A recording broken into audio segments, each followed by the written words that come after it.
ఇకపోతే ఈ ఈవెంట్ 2022లో మనం ఈవెంట్ జరిపితే 192 దేశాల ప్రజలు 50 కోట్ల మంది దీన్ని లైవ్ టెలికాస్ట్ చూశారు.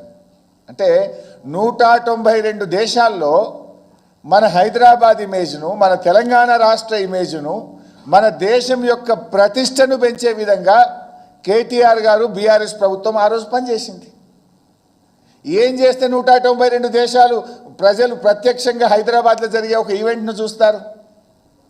అంటే మన రాష్ట్రం యొక్క ప్రతిష్టను, గౌరవాన్ని ప్రపంచ పటంలో నిలిపే ప్రయత్నం చేసిండ్రు ఇవాళ కేటీఆర్ గారు. మరి ఇదే రేసింగ్ సంబంధించి ఈ మధ్య తమిళనాడు రాష్ట్రం ఫార్ములా 4 రేసును నిర్వహించి 42 కోట్లు ఖర్చు పెట్టింది. అది కూడా తప్పేనా? మరి అదేవిధంగా ఫార్ములా 1 రేస్ ఉత్తరప్రదేశ్ ప్రభుత్వం 1700 కోట్లు ఖర్చు పెట్టి ఫార్ములా 1 రేస్ను నిర్వహించింది ఆ రాష్ట్రంలో. అది కూడా తప్పేనా? చంద్రబాబు నాయుడు గారు ఉమ్మడి ఆంధ్రప్రదేశ్లో ముఖ్యమంత్రిగా ఉన్నప్పుడు 103 కోట్ల రూపాయలు ఖర్చు పెట్టి 2003లో ఆఫ్రో ఏషియన్ గేమ్స్ నిర్వహించాడు. అది కూడా తప్పేనా?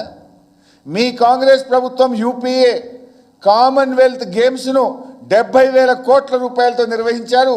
అదో పెద్ద కుంభకోణంగా తర్వాత అంతా కూడా తేలింది. అది కూడా తప్పేనా? మహారాష్ట్ర ముఖ్యమంత్రి గారు ఏమన్నారు? షిండే గారు మొన్నటిదాకున్న ముఖ్యమంత్రి గారు, అరే కేటీఆర్ గారు నువ్వు దీన్ని తీసుకుపోయినావు, 4 ఏళ్ల దాకా నీ రాష్ట్రంలో హైదరాబాద్లో పెడుతున్నావు, ఇది మా ముంబైలో జరగాలి, మా రాష్ట్రానికి అవకాశం కావాలని అప్పటి ముఖ్యమంత్రి షిండే గారు మనను అభినందించాడు, మనతో పోటీ పడే ప్రయత్నం చేసినాడు.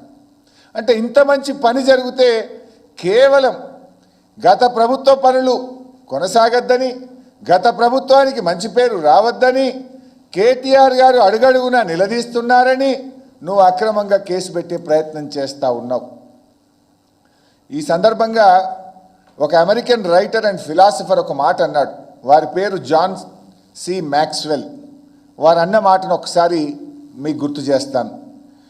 People who blame others for their failures never overcome them, they simply move from problem to problem. ఎవరైతే తమ ఫెయిల్యూర్స్ను వేరే వారిని బదనాం చేస్తారో వారు ఎప్పటికీ ఆ ఫెయిల్యూర్ నుంచి బయటపడలేరు. సమస్యల నుంచి బయటపడలేక ఒక సమస్య నుంచి మరొక సమస్య సృష్టిస్తూ ఉంటారు. అట్లా కాలం వెళ్ళబుచ్చుతారు. ఇది కరెక్ట్గా రేవంత్ రెడ్డికి సూట్ అవుతుంది. ఇది రేవంత్ రెడ్డికి సూట్ అవుతుంది. తన ఏడాది పాలనకు ఇది అతికినట్లు సరిపోతుంది. అలవిగాని హామీలు ఇచ్చి ఆ రోజు ఎన్నికల ముందు ప్రజల్ని మభ్యపెట్టాడు. ముఖ్యమంత్రి అయితే అయిండు కానీ ఆ హామీలు ఎట్లా అమలు చేయాలో అని ఆయనకు అర్థం కాక తలబట్టుకొని ఇగో ఈ రకమైన జిమ్మిక్స్ చేస్తూ ఉన్నారు.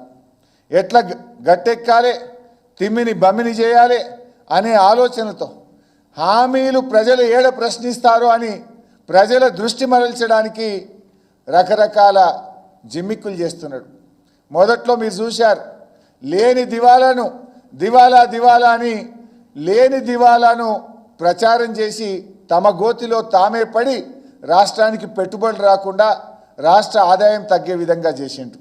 ఆ వైట్ పేపర్ను మీరు చూశారు. నిన్న కూడా అసెంబ్లీలో మూతోడ్ జవాబు దేదియే, ఇక మళ్ళీ ఎవడు మాట్లాడకుండా చేసినాం. అది 6,71,000 కోట్లు కాదు, 4,17,000 అని శాసనసభ సాక్షిగా ముఖ్యమంత్రిని, ఆర్థిక మంత్రిని కూర్చోబెట్టి వాళ్ళను నోరు మూయించడం. దాన్ని బట్టి అర్థమైంది కేవలం గ్యారంటీల గారడి నుంచి తప్పించుకోవడానికో మా మీద బుర్ర జల్లడానికి రాష్ట్రం యొక్క ఇమేజ్ని దెబ్బతీసి, రాష్ట్ర పరపతిని దెబ్బతీసి, రాష్ట్ర ప్రతిష్టను దెబ్బతీసిండు రేవంత్ రెడ్డి గారు. మార్పు మార్పు అని అధికారంలోకి వచ్చారు. ఏడాది కాలంలో ఏం మార్పు వచ్చింది? Change is inevitable, growth is optional అని ఓ తత్వవేత్త అన్నాడు. కాంగ్రెస్ చేతికి అధికార మార్పిడి తప్ప ప్రజల జీవితాల్లో ఏం మార్పు రాలే. ఈ ప్రభుత్వం మీద గట్టిగా మాట్లాడితే చాలు కేసులు, ఇచ్చిన హామీలు ఏమైనాయి అని అడిగితే అరెస్టులు, రోడ్డెక్కి శాంతియుతంగా నిరసన చేసిన నిర్బంధాలు. ఏం చేసిండు మా కేటీఆర్ గారు? నీ అవినీతి బండారాన్ని సిస్టమేటిక్గా బయటపెట్టిండు. నీ స్కాములు, నీ స్కీములు అన్ని ఆధారాలతో సహా ఎప్పటికప్పుడు ప్రజల ముందు ఉంచిండు. నీతో సహా నీ బ్రదర్సు, నీ అల్లుడు, నీ బామ్మర్ది బాగోతాలను బయట పెట్టి నీకు నిద్రపోకుండా చేసిండు. ప్రజల భవిష్యత్తు గురించి కాదు, నీవు చెప్పే ఫోర్త్ సిటీ నీ 4 బ్రదర్స్ కోసం అని చెప్పి ప్రజలకు అర్థమయ్యేలా వివరించిండు. మూసీ బ్యూటిఫికేషన్ పేరిట నువ్వు చేయబోతున్న లూటిఫికేషన్ను బయట పెట్టిండు. ఇవన్నీ చేసిండు కాబట్టే నీకు వశపడక ఏదో ఒక కేసు పెట్టాలని, ఎట్లన్నా కేటీఆర్ను జైల్లో వేయాలని గత కొద్ది రోజులుగా నువ్వు కుట్రకు తెరలేపినవు. అరెస్టులతో లీడర్లను, క్యాడర్లను భయభ్రాంతులకు గురి చేసి నీ కుంభకోణాలను, నీ లంబకోణాలను యథేచ్ఛగా కొనసాగించాలని నువ్వు ప్రయత్నం చేస్తూ ఉన్నావు.